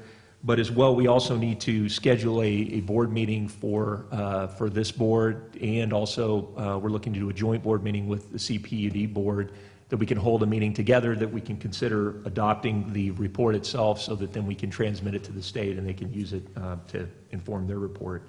And we have a suggested date of October 4th at 6 p.m. Here at CCWD in the boardroom. And I would just ask that if you could provide Mona with your availability on that date, whether that what works date for was you. it? October 4th, it's a That's the Wednesday. first Wednesday in October. Did you say 6? Yes. PM? Thank you. And we know that the CPUD board is available that day, so that's why we're mentioning this. And again, if you could just let Mona know what your availability is, and we'll determine whether that is, we could have a quorum and schedule that date. Excuse me, refresh my memory, but this AB 142 was the one that was just really, do I use the term contentious for a long time? Yeah, A few years ago? that's exactly what you should. Everything surrounding wild and scenic designation has been, it's a charged issue, and it has been, and there's, strong feelings on both sides. The importance of the work that we're doing now is just to analyze what are the demands, what are the needs of our community into the future, and how would we supply that both agriculturally and municipally, the water supplies to them. And so, we're not, this is not analyzing in any way whether designation is a good thing or not. It's simply saying, here's what we need, and this has to be factored into whatever decision is made by the state. So, just to let you know as well, we mentioned we're talking about the board schedule and the JPA on the groundwater effort. We do have really fantastic that the county is coming in and will join and be a part of our GSA, our Eastside GSA effort. That's really going to strengthen the effort to have truly have multi-county participation in this effort with multiple water agencies is really terrific. And we're going to move forward in amending our MOU to make that happen so that the county becomes a member. And that will be happening this fall. So we have our council is participating in reviewing those the amendment to the MOU so that we all the existing members and then the county we're all comfortable with the changes that are made. Lastly, I just want to let you know a topic that we discussed at the last meeting on our bulk water sites, our Lancha Plana sites. We, in our experience with the water theft down in the Copper area that violated the terms of service, and then we ended up terminating that customer's access to the service. We are moving forward in preparing amendments to our procedures that relate to the program to strengthen the requirements and make sure that we have real teeth behind them so that we have more hopefully more to persuade people not to do similar things in the future, and to have more ability to more strength behind it with enforcement should we have to go to law enforcement and pursue it through an action in the court system. And so the timing on that is we will staff are working on this. We'll present this to the Finance Committee at its next either its meeting of August 29th or September 19th, and then we will come back to this board on the 27th with recommended changes. Right now, our program is at a procedure level. We have it's more of an SOP level. We don't have specific board policy on this program, although the board has in the past been very engaged on it. So we're also looking at what would be the appropriate aspects of this to put into a board policy for the board to adopt, and to strengthen our program and strengthen the enforcement behind it. So with that, that's all I have, and thank you very much. Excuse me, we have 4 different locations. Are we going to be addressing all of those? Yes, this would be Yeah. applicable to all locations. Mm-hmm. All right, anything else for the general manager? Okay, we'll move on to board reports, information items, future agenda items. Director Underhill. Yes, I just wanted to make the board aware of the fact that we do, Joel and I both attend the EPOC, the monthly Ebbets Pass Property Owner Council meeting, which we find very, very helpful, getting what we're doing and getting feedback from the different homeowners associations.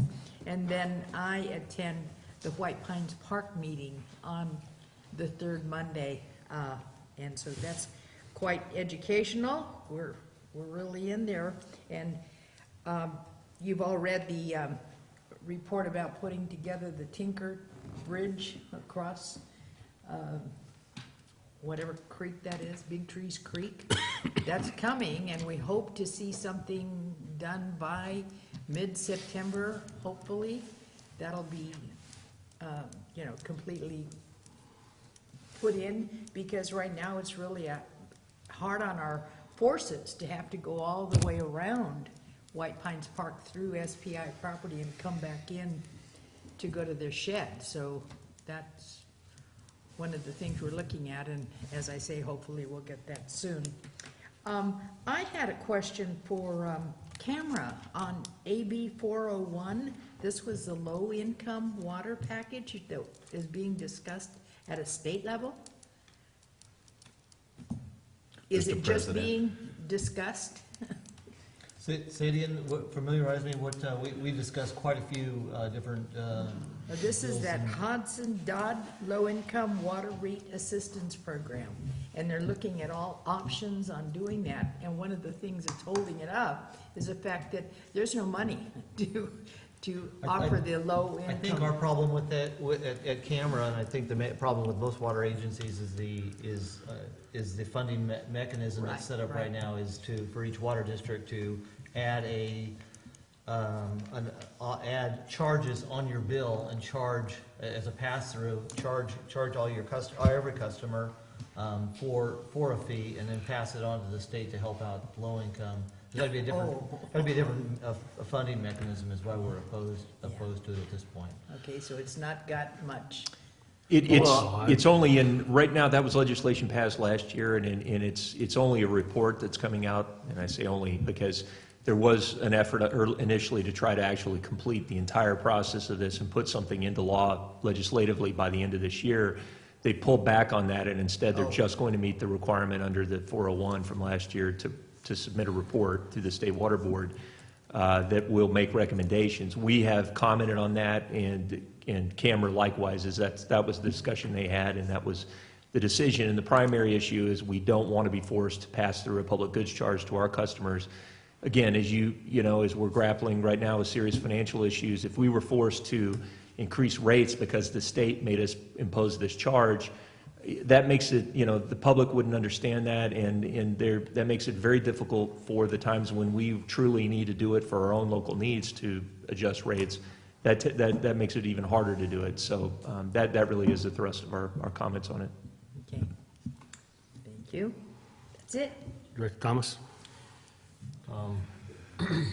I have observed that same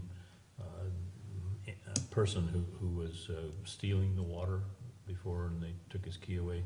He's still wandering around in the Copper Cove subdivision with his 500-gallon tank. He's filling up someplace, and I don't have the time or energy to follow him around and find out where he is. But I also have a report from a neighbor who is on Little John that says that every day, day in and day out, there are about 2 or 3 vehicles that are making multiple trips to the fill location at or about dusk.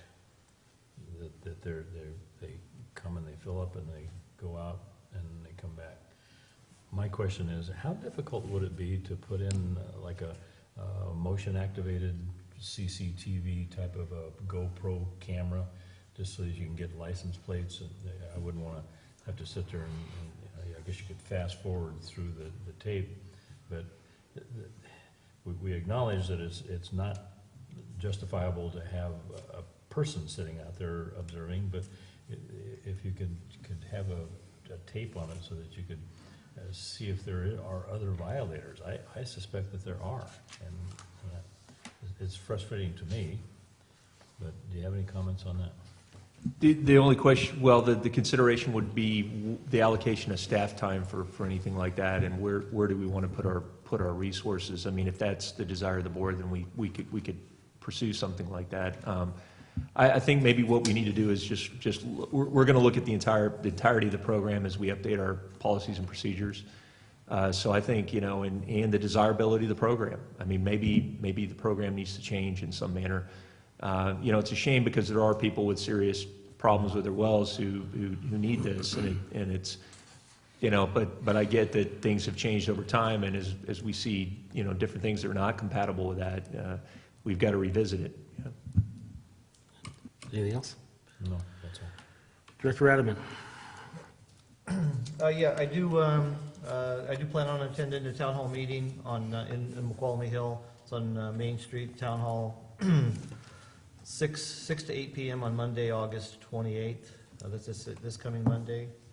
Mountain Counties has a meeting here in this room on September 1st at 10:30. We rotate our meetings around from the different officers, the different board members on mountain counties. And so it's, as a board member there, that CCWD hosts a meeting each year, and so ours is gonna be Friday, September 1st. And that's just a board meeting. It's a Mountain County's board Board meeting. meeting. Yeah, At 1, did you say? 10:30 a.m. I'm sorry, 10:30. Oh, 10:30. And there will be, Aqua will be having a Region 3 program the following Friday on September 8th. That's going to be in Auburn at the Ridge golf course. That should be pretty interesting if anyone is interested in attending that. That's all I got. Thank you for mentioning that meeting of the Region 3. I unfortunately cannot, I've got a scheduling conflict and can't attend, but if any board member would like to, please let us know. Please let Mona know so that we can get you signed up for it. And I do have a question. Do we have a meeting, the executive meeting with the Board of Supervisors? Our monthly meeting, is that going to be on Monday the 28th? That's good, okay. Okay, so that's coming up also, the chair and vice chair at the Board of Supervisors. And that's 8 o'clock? And that should be. What time? It's usually at 10:30. Oh, 10:30. 10:30 on Monday the 28th here, That's you and I. That's all I got. Rick Cool, Strange? I'm glad to see that tank fill station policy will be re-vetted through the system. And hopefully we can come up with some ways that, like you say, benefit those that are really in need versus those that are trying to skirt, economic or whatever reasons. I'll be at the Wild and Scenic meeting, town hall meeting on Monday. Again, I want to remind everybody that CCWD does not have enough water to meet our annual needs for our West Point, Wilseyville area up there. We continue to have to purchase water from other CPUD to fill that void. So it's a very important, I consider it a very important meeting to really identify our needs up there for our customers, for sure. And last thing is that second week of September, I'll be up on the Kootenai River system doing some fish population sampling with the hook and line method. So it'd be interesting, though, to see the British Columbia fires that are going on there in eastern BC right now, and those effects on our watershed. So looking forward to it. That's all I have. Thank you. I just have a couple short comments. One thing in regards to the fill station, I'm actually hearing, my dad called me and talked to me about one of his friends that has moved down to Lodi, but believes that they're actually, somebody is taking water out of his house in the afternoon. He's been getting extraordinarily high water bills, and he's not even an occupant of the house. So I think it's time that we actually we revisit this policy and perhaps even, consult the sheriff's department, because, I really think this is something where we have to have a policy where if we believe somebody is in violation, then we're gonna have to, go to the sheriff's department and have them do some enforcement. And I don't know if we have an enforcement method in that policy. It's been a while since I've looked at it, but certainly we want to be keeping our eyes out. It is, and in regards to the remote camera thing, there's very easy technology today that is probably less than $500 a fill station, where you can have remote access to your phone anytime somebody activates it, whether it's a raccoon or somebody with a truck. So there's certainly options, but I do want to take a look at that and also recognize that, with it, that some of these guys that are, and I'm assuming these guys are illegal growers, and that's why I'm concerned that we need to have the sheriff's department at least consult with them about what they think we should do or how we should, what sort of enforcement that they think we need to have. Because we certainly don't want those people that are, that's basically stealing from, not just us, that's stealing from, private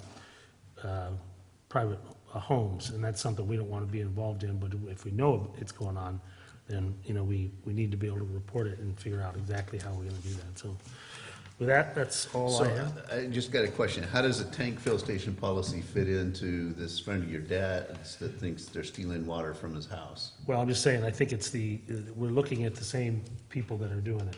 Oh, I think we're looking at illegal growers that are subsidizing their water source either through vacant properties or through our fill stations. And we have to be able to differentiate. I don't know that, I can't necessarily report something on a private property. It's not I don't know what they want us to do in regards to that. But it seems to be occurring, and, we certainly can imagine that it could very easily occur at our fill stations. And we just need to have a clear policy that works with the county's enforcement to try to combat it. Because we do want to protect that resource for the people who are really in need and need a domestic water source. Okay, next board meeting is Wednesday, it's going to be Wednesday, the 27th at 9 a.m.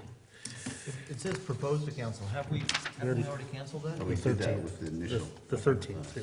Oh, and Okay, so we're going to go into closed session, conference with real property negotiators, Government Code 54956.8, and conference with legal property negotiators, Government Code 54956.8. Okay, we will adjourn into closed section.